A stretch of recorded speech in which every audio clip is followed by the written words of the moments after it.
Queridos hermanos y hermanas, me alegro mucho que hay preguntas relacionadas con las profecías y con nuestra presentación.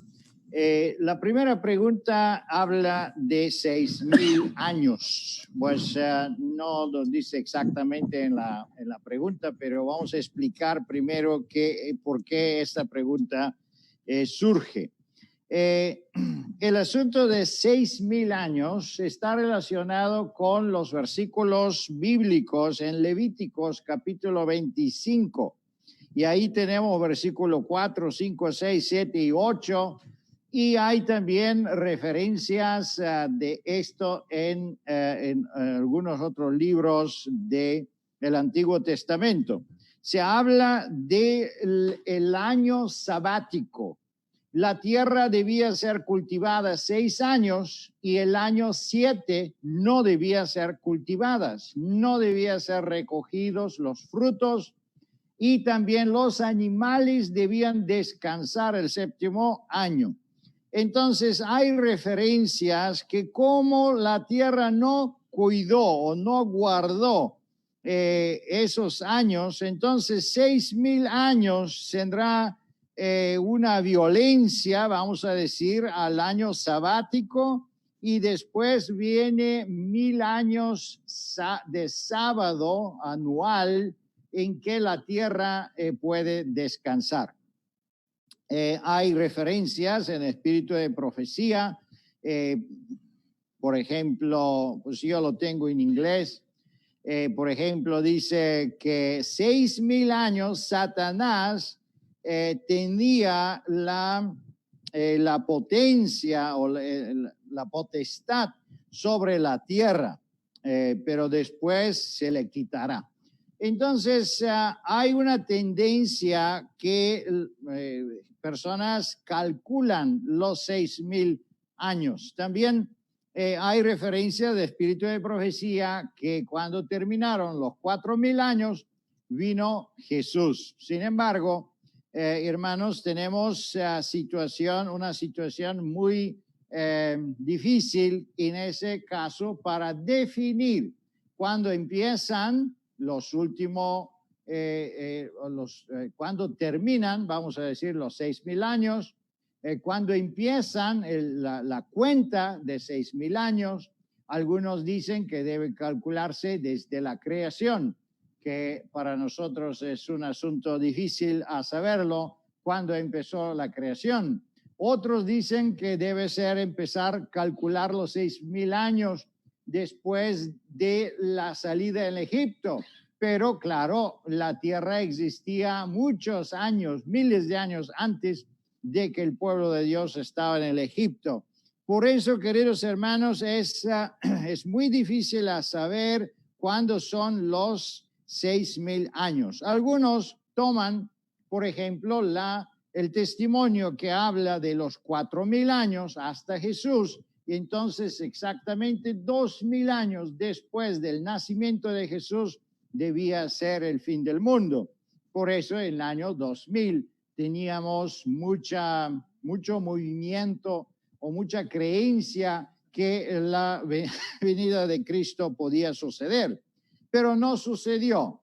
Queridos hermanos, yo le puedo confirmar que en ningún momento la sierva del Señor, hermana White, hizo algunas referencias del un año o cómo se calculan estos años.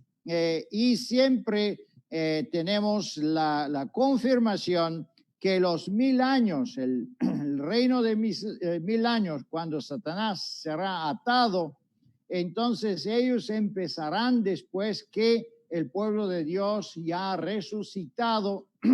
144,000 con la gran multitud están tomados en Jerusalén celestial.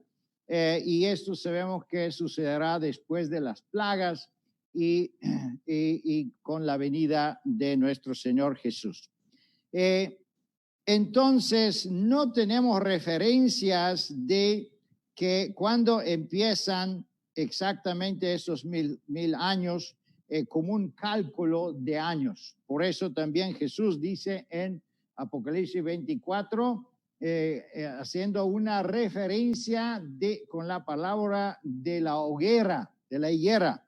Ir a ver, que significa que la situación depende del tiempo, depende de las circunstancias y nosotros podemos orientarnos de esta forma. También aquí tengo un testimonio que es prácticamente un texto de Joseph Bates, que creía que los 6,000 años terminarían en 1844 y después de eso nosotros vivimos en el año sabático porque Jesús traspasó y entró en el lugar santísimo. También tengo otro testimonio de hermana White, que es en inglés Lift Him Up, en página 52. Y ahí hermana White hace una referencia o habla de la creación de Dios. Y ella dice que desde la creación hasta hoy día, cuando ella escribe ese testimonio, han pasado aproximadamente 6,000 años.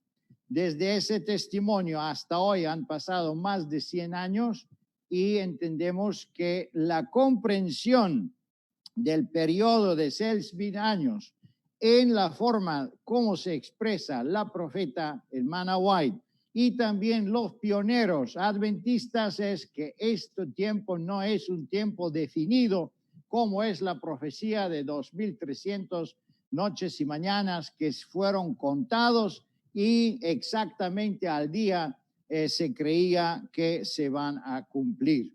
Por eso nosotros no podemos decir nada de los cálculos que se hacen, que en 2031 o 2033 posiblemente es el fin del mundo. ¿Por qué? Porque sabemos, y la sierva del Señor lo confirma, en acuerdo de Apocalipsis capítulo 10, el ángel que tiene un pie en el mar y el otro en la tierra, él dice que no hay más tiempo. Hermana White explica que eso significa que no hay más profecías de contar. No se puede, no hay tiempo profético que se puede contar definidamente. Que Dios le bendiga, hermanos. Amén. Seguimos con la próxima pregunta. ¿Sí? Gracias, pastor, por contestar acerca de los 6,000 años. Ahora tenemos una pregunta relacionada al tema de esta mañana. Actualmente, ¿cuáles serían los 10 estados europeos? Sí, gracias. Bueno, debemos entender que no se habla en la profecía de Daniel 2, no se habla de 10 estados, sino se hable de 10 tribus. En el tiempo cuando fueron arranjados los reyes de esos tribus, y se habla del cuerno pequeño y los otros cuernos, esos fueron reyes de tribus. Que tribus con el desarrollo de la historia están representando hoy día en diferentes países. Y aquí le puedo dar la lista. Por ejemplo, la anglosaxonses, eso es Inglaterra, también el norte de Alemania, Dinamarca y parte de Bélgica. Los alemanes, los tribus de alemanes están en Alemania, está en República Checa, aquí no dice más, pero también en Austria, parte de Polonia, todo eso fue territorio del tribu alemanes. El tribu de los burgundos, hoy día eso representa los países de Suiza y el sur de Francia. Por ejemplo, el visigotos, eso es España y Francia. El tribu de suevos, eso representa hoy día el territorio de Portugal, también parte de España, también parte de Francia, pero bueno, más que todo Portugal. Los lombardos, eso es que representa el país de Hungría hoy día. Los vándalos es norte de África, parte del sur de España, también parte de Italia. A los osgotos es Eslovenia, Croacia, Bosnia, aquí no dice más en esa lista, pero es también Macedonia, es Bulgaria, es norte de Grecia. Los francos y el centro del norte de Francia, bueno, obviamente, los gerulos es la península itálica y Sicilia, también las islas del mar Mediterráneo que pertenece hoy día a Italia. Algunos no pertenecen a Italia, pero también fueron partes o estaban poblados con este tribu, con esas naciones. ¿Qué sucede? Hay otras preguntas relacionadas con Daniel 2. Es que, como ustedes pueden ver, que esos tribus en su tiempo oportuno estaban en su territorio y representaban, fueron representados con gobiernos, con reyes, que obviamente estaban sujetos a la Iglesia Católica. ¿Qué sucede? Es que más tarde, como pueden ver, esos tribus quedaron en diferentes países. No podemos decir que son 10 países porque son 10 tribus, 10 étnicos, ¿sí?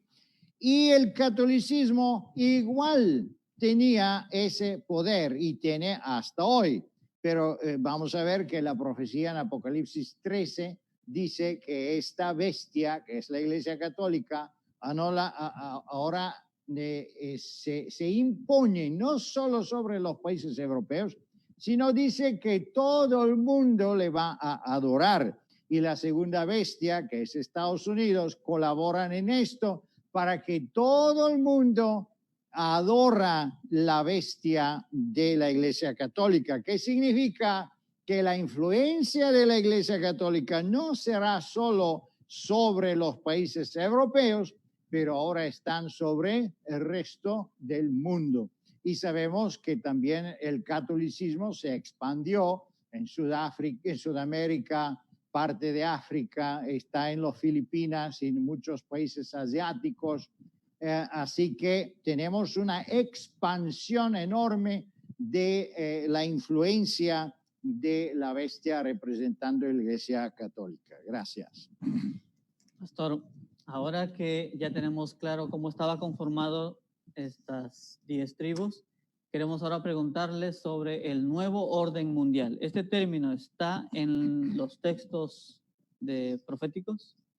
Sí, muy buena pregunta. Muchas gracias. No está, el orden mundial como tal no está en los testimonios, tampoco lo vemos como tal en la Biblia. Sin embargo, está en la Biblia y está en el espíritu de profecía. ¿En qué forma? No se dice orden mundial, pero son sinónimos de esas dos palabras. Por ejemplo, tenemos las palabras que hemos estudiado en Apocalipsis capítulo 13, donde dice que todo el mundo se inclinará adelante de la bestia, que significa que va a ser una unión religiosa que debe suceder. También tenemos las otras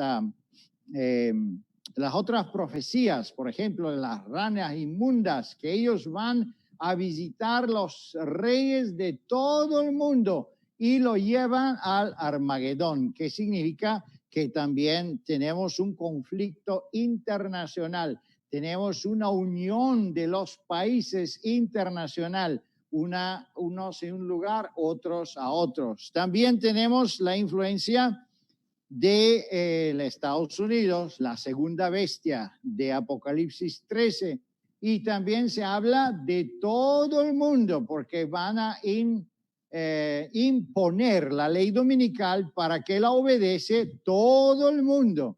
Eso es posible cuando hay una influencia mundial, y eso es que se refiere exactamente al orden mundial. Eso es la idea de ese término, y no solo del término, pero del movimiento como tal representado en las Naciones Unidas y otras organizaciones internacionales que intenta de dirigir la globalización en este sentido. Hay una otra pregunta diciendo si la globalización es el orden mundial. Sí es, eso es la idea. Una globalización económica con una sola moneda o con una moneda digital, también una influencia internacional global en la economía y políticamente. También lo más importante para nosotros es religiosamente, porque de esa forma la ley dominical puede ser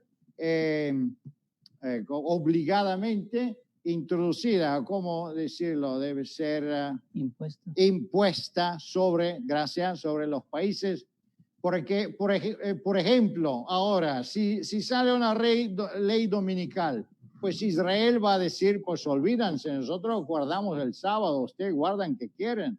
Los países islámicos van a decir, pues nosotros guardamos viernes, no queremos tener nada que ver con el domingo. No hablemos de los países asiáticos como India, Sri Lanka, que tienen sus dioses ahí, no sé, 400 o cuántos miles de dioses ellos tienen. Ellos no tienen ninguna obligación de obedecer una ley dominical. Otros países que son netamente ateos, que la iglesia no tiene ninguna autoridad o influencia en ese tipo, no tomarán en cuenta ese tipo de ley. Pero si hay un gobierno internacional, global, un orden mundial, entonces sí pueden ser obligados por los acuerdos que firmaron con unos con otros y unir y aceptar las leyes. Así es, por ejemplo, en el momento ese convenio de la Unión Europea. Todos los países tienen una diversa autonomía, tienen sus leyes personales. Sin embargo, hay leyes que son leyes de la Unión Europea.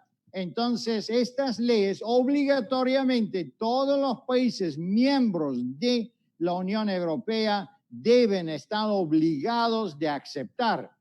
Pero si un país no es miembro de la Unión Europea, pues no necesita someterse. Y eso que sucede con Inglaterra. Inglaterra se sale en el momento de la Unión Europea porque no quiere obedecer las leyes de la inmigración. No quiere aceptar los inmigrantes de Siria y por lo tanto se va de la Unión Europea. Y los otros países europeos también dicen, si tú no obedeces, pues sal de nuestra Unión Europea. Así que, hermanos, eso es la razón por qué el orden mundial se está estudiando en esas dos presentaciones. Gracias. Con la ayuda del Señor deseamos dar respuesta a la mayoría de las preguntas que se han hecho sobre esta presentación, que están genéricamente relacionada con el término amalgamación. Por tanto, lo primero que desearía clarificar es el término amalgamación como tal. Consideremos que el espíritu de profecía está escrito en el siglo XIX y el término usado actualmente sería un arcaísmo. Es decir, en este momento la amalgamación se refiere estrictamente a la combinación de metales y sobre todo en una aplicación relacionada con la siderurgia. Sin embargo, en sentido genérico, el término amalgamación o la unión que tienen en sí mismas características o son de esencia diferentes. Ese es el principio de amalgamación que tenemos que entender. Cuando nosotros transferimos ese principio dentro del contexto del espíritu de profecía que es usado y en el marco histórico relacionado con el tiempo de Noé aplicado al nuestro, estaríamos hablando de la que hoy se denomina la ingeniería genética. Y de hecho, la ingeniería genética es el proceso de la utilización de la tecnología de ADN, y es decir, el ADN es nuestro código genético como humanos, igual que cada animal o cada planta también lo tiene, y determina las características que son propias de esa especie. Por lo tanto, la ingeniería genética trata de alterar, transformar o combinar ese código genético. En este contexto, nosotros consideramos que también está relacionado directamente con la biotecnología, porque se aplica especialmente a elementos de uso común. Por ejemplo, todos conocen el arroz transgénico. El arroz transgénico es especialmente rico en betacaroteno porque se ha hecho una combinación adicional de un gen de la planta a este grano. Por ejemplo, en el maíz, ¿sí? El maíz, prácticamente el 75% de la producción mundial de maíz o de soja está directamente manipulado tecnológicamente con el fin de que toleren los herbicidas y que al mismo tiempo sean resistentes a los insectos o a cualquier tipo de plaga biológica. Por lo tanto, cuando hablamos de amalgamación estamos hablando de modificaciones genéticas y básicamente las modificaciones genéticas tienen el propósito de alterar el ADN, que como decíamos es el código genético de una especie, clonar parcialmente alguna de estas características y por lo tanto crear una hibridación, es decir, una combinación.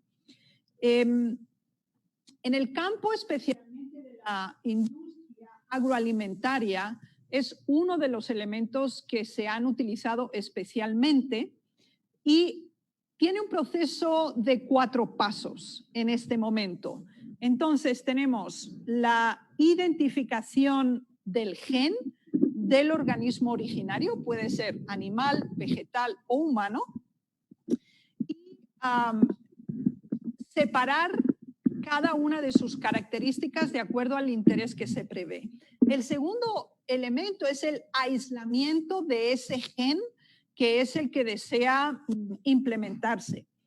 El tercer paso es la réplica, es decir, se hace una clonación, una copia o una reproducción. Obviamente es un proceso en laboratorio. Y después, como cuarto punto, estamos hablando de la categorización y modificación en otro gen diferente insertado en otro código genético diverso del original. Por lo tanto, este proceso tiene que ver con la bioética, es decir, hasta qué punto estamos autorizados como raza humana a transformar, manipular, clonar o transferir híbridamente la carga genética de cada una de las especies. Bien, primero desearía que leyéramos algunas citas bíblicas para que veamos que no es un tema alejado del concepto bíblico. Cuando vamos a Génesis capítulo 1, y lo mencionaba especialmente en la presentación, en el versículo 11 tenemos por primera vez la declaración con la creación de la vegetación que se produja la reproducción de acuerdo a cada especie. La segunda vez que lo tenemos mencionado es en el versículo 21 de Génesis 1 y está hablando de los animales marinos y de los animales volátiles, o sea, está hablando de los peces en el mar y las aves en el aire. El versículo 24 vuelve a inferir el mismo término de desarrollar conforme a cada especie en el versículo 24 y se refiere a los animales terrestres, sean estos las distintas modalidades que puedan tener. En el versículo 28 tenemos a su vez la bendición para la reproducción de los seres humanos. Por lo tanto, tenemos 4 declaraciones en 4 aspectos diferentes en relación a las especies. Y el Señor lo enfatiza de una manera muy reiterativa en cada uno de estos casos. Inclusive cuando vamos a Levíticos capítulo 11 y tenemos toda la lista de los animales limpios y los animales inmundos, fíjense que de nuevo el mismo principio de la especie vuelve a repetirse. Cuando ustedes miren la lista van a ver que sea para animales limpios o sea para animales inmundos, la reiteración de la importancia de la peculiaridad de cada especie es significativo. Pero quisiera que consideráramos ahora sí, por ejemplo, Levítico 19:19, porque de nuevo hay una declaración específica acerca del tema que nos ocupa. Levítico capítulo 19, versículo 19 nos dice: mis estatutos guardarás, no harás ayuntar tu ganado con animales de otra especie. Tu campo no sembrarás con mezcla de semillas. Y el versículo paralelo de Deuteronomio 22:9, que nos ayuda a complementar este mismo principio. Deuteronomio capítulo 22 y el versículo 9 nos dice: no sembrarás tu viña con semillas diversas, no sea que se pierda todo. El principio de la singularidad y el aislamiento y la categorización de los códigos genéticos de todas las especies creadas por Dios es un principio. Y fíjense cuán importante es, porque cuando el Señor da la orden a Noé de cómo y el número de animales que iban a entrar en el arca, vuelve a enfatizarse la especie. Leámoslo. En Génesis capítulo 6, versículos 19 y 20, nos dice así: y de todo lo que vive y de toda carne, 2 de cada especie meterás en el arca para que tengan vida contigo, macho y hembra serán. Y el 20, de las aves según su especie y de las bestias según su especie, de todo reptil de la tierra según su especie. 2 de cada especie entrarán contigo para que tengan vida. Cuando uno lee este versículo piensa, bueno, quizá podía haberse declarado en una forma mucho más simple y no hubiera habido esa repetición constante, pero esto es paralela a Génesis 1, desde los versículos 11 hasta el 28, donde se especifica las especies vegetales, las especies mamíferas, las especies acuáticas, las especies aladas e inclusive el ser humano. Quisiera ahora, después de que hemos completado este punto, enfatizar el hecho que la amalgamación, tal como es el concepto del espíritu de profecía, con nuestro término moderno paralelo, que es la ingeniería genética o la manipulación genética, existía antes del diluvio, absolutamente. Y el espíritu de profecía nos explica que los pobladores, antes de que viniera el diluvio y fuera destruido por agua, eran seres con una expansión mental y con una capacidad de inteligencia sin precedentes hasta el tiempo presente. Se ha hecho una pregunta acerca de los dinosaurios, por ejemplo, ¿sí? Yo les quiero contestar con un testimonio. Este testimonio lamentablemente no está en español, pero sí en inglés, y es Spiritual Gifts o Donas Espirituales en el volumen 3 y la página 75. Y dice así, lo estoy traduciendo literalmente: cada especie animal que Dios creó fue preservada en el arca. Fíjense que es importante. Es decir, cualquier especie que había sido adulterada o modificada genéticamente no entró en el arca. Lo vuelvo a enfatizar. Todas las especies confusas que Dios no creó, que fueron el resultado de la amalgamación, fueron destruidas por el diluvio. Bien, fíjense que esto es muy interesante. Entonces, antes del diluvio había dos modalidades de fauna y de seres. Había seres que seguían la línea de la especie tal cual Dios las había creado, y había otra modalidad de seres en existencia que el espíritu de profecía le dice confusos y que eran el resultado de la amalgamación, y ninguno entró en el arca.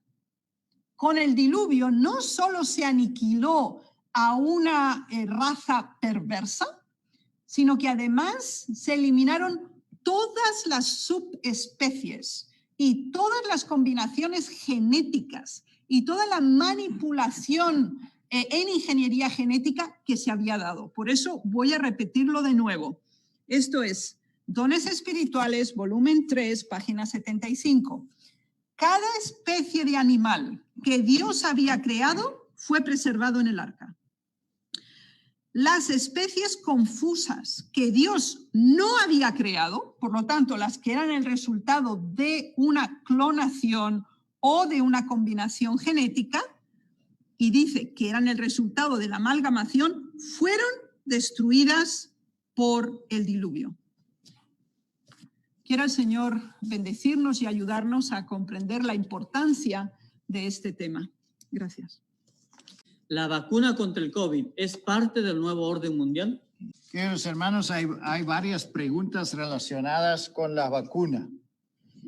Una de ellas es que el pastor Delgado mencionó si eso es la marca de la bestia. También hay otra pregunta que dice qué posición tiene la iglesia en el asunto de la vacuna relacionada con el COVID-19. Entonces voy a contestar las dos. Primero, la marca de la bestia no es una marca visible, no es una ampolla, no es una inyección, no es un chip que se pone bajo la piel de la mano o donde sea en el cuerpo. Como muchos lo creen y circulan esas falsas noticias y alarmas en YouTube.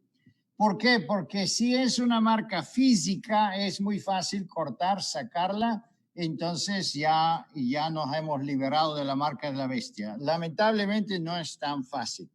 También la vacuna no tiene nada que ver con la marca de la bestia. Obviamente, una vacuna tiene sus consecuencias. Posiblemente una vacuna puede tener side effects, ¿cómo se llama? Efectos secundarios. Puede de una u otra manera perjudicar la salud de las personas, pero hasta que no ha salido una vacuna que conocemos, tampoco podemos decir si es mala o es buena.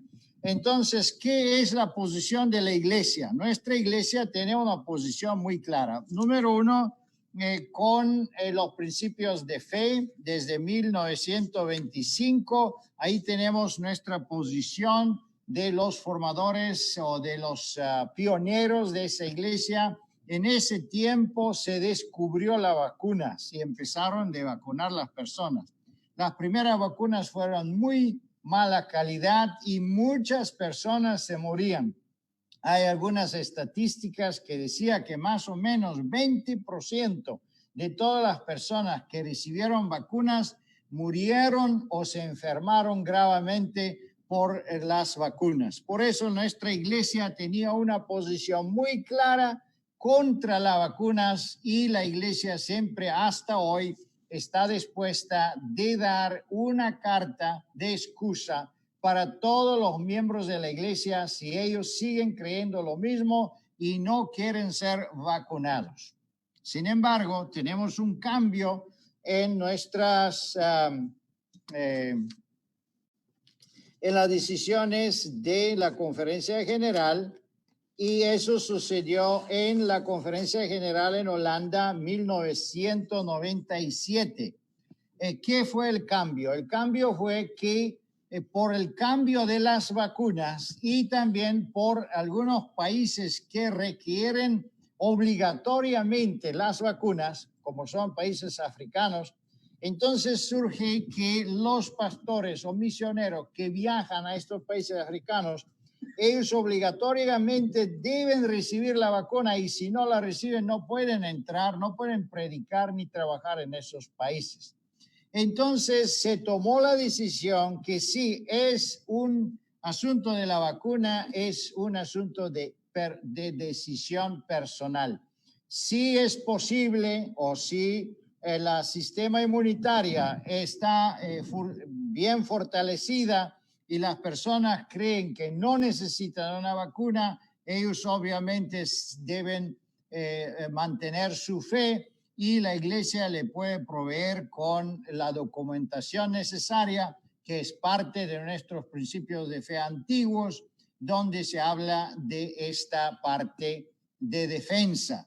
Sin embargo, si una persona no tiene esa convicción, tampoco tiene la fe, nosotros no obligamos a nadie que no debe tomar una vacuna o la medicina que posiblemente será un día descubierta para combatir esa pandemia que es, por ejemplo, el COVID-19.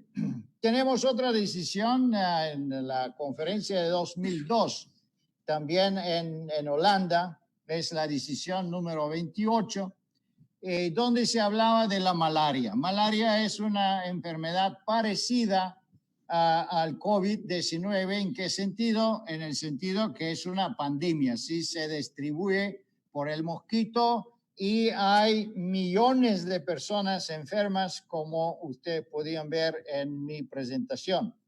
Entonces, ¿qué sucede? Es que la experiencia de la iglesia es que la medicina natural no es suficientemente fuerte para combatir malaria. Por lo tanto, se tomó la decisión que en el caso de enfermedades extremas, donde la medicina natural no tiene esa potestad de curarla o de ayudar a las personas, debe aceptarse cualquier medicina, vamos a decir ortodoxal o medicina oficial para preservar la vida de las personas enfermas. Entonces, esa decisión se puede aplicar paralelamente al COVID-19. Si hay una persona en la pandemia que necesita una ayuda de parte de una medicina proveída por el hospital, por gobierno, por cualquier tipo de organización de salud, pues es libre de decidir.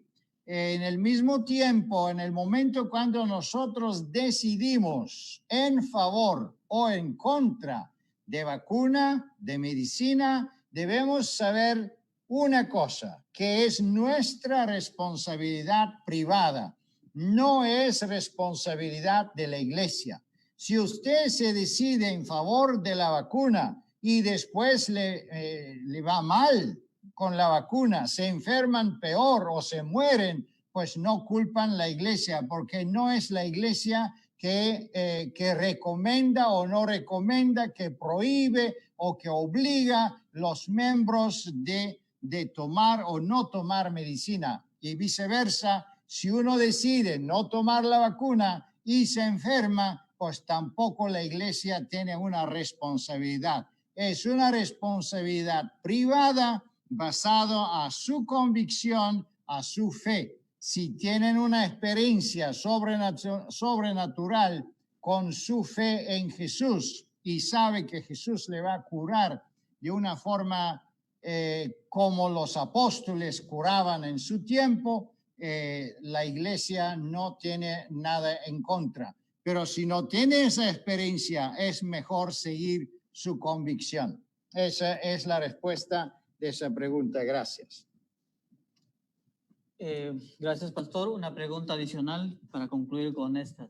Es relacionado a los reyes del Oriente. ¿Cómo se entiende en un contexto actual? Muchas gracias, hermano. Esa es una pregunta muy interesante. También son varias preguntas. Se hace referencia de una explicación espiritual, que el rey del Oriente prácticamente es Jesús y se refiere de la venida de Jesús. Espiritualmente, posiblemente se puede hacer una referencia semejante, porque sí hay expresiones bíblicas donde hablan de el poder de Dios que viene del oriente.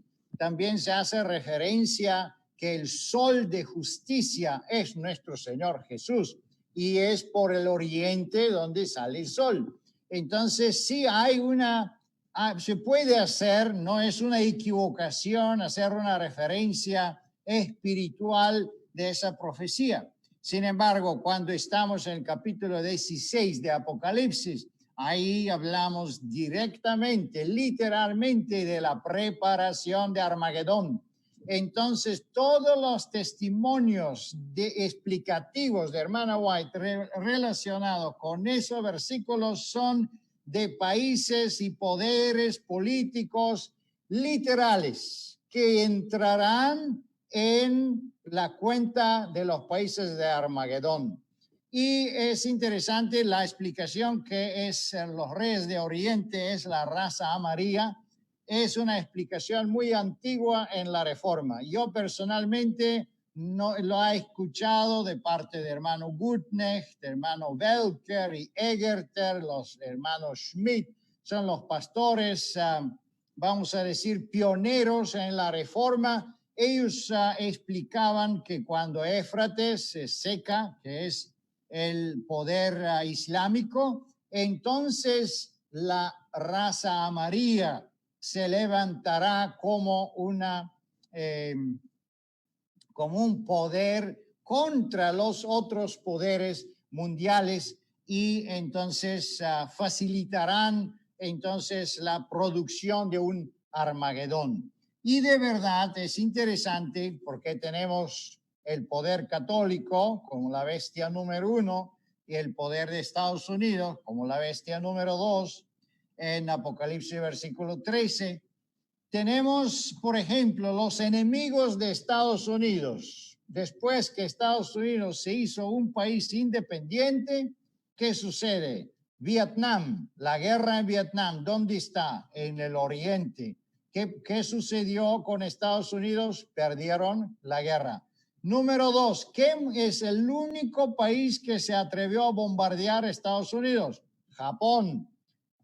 Después de la Segunda Guerra Mundial. ¿Dónde está Japón? La raza amarilla, el oriente. Después, aquí tenemos las torres de Nueva York, de Torres Gemelas. ¿Quién se atrevió a entrar con los aviones y bombardear estos torres? Pues es el poder islámico. Estamos otra vez en Éufrates, el oriente de Jerusalén. Y en el momento, ¿quién es el rival más grande económicamente, industrialmente? Es el China. ¿Dónde está China? En el oriente de Jerusalén. Por eso, hermanos, vemos que es un principio profético, no es una profecía particular para China, una profecía particular para Afganistán, pero sí tenemos una orientación profética. Otra pregunta fue que en el tiempo antiguo, especialmente en la explicación bíblica, se habla de Dario, de Persia. ¿Dónde está Persia hoy día? El país de Persia, que antes fue Persia, hoy día es Irak e Irán. Ahí se habla este idioma y ahí está esa cultura antigua que sigue hasta hoy día. Así que, hermanos, eso es mi respuesta de esta, de la explicación de los versículos de Apocalipsis capítulo 16.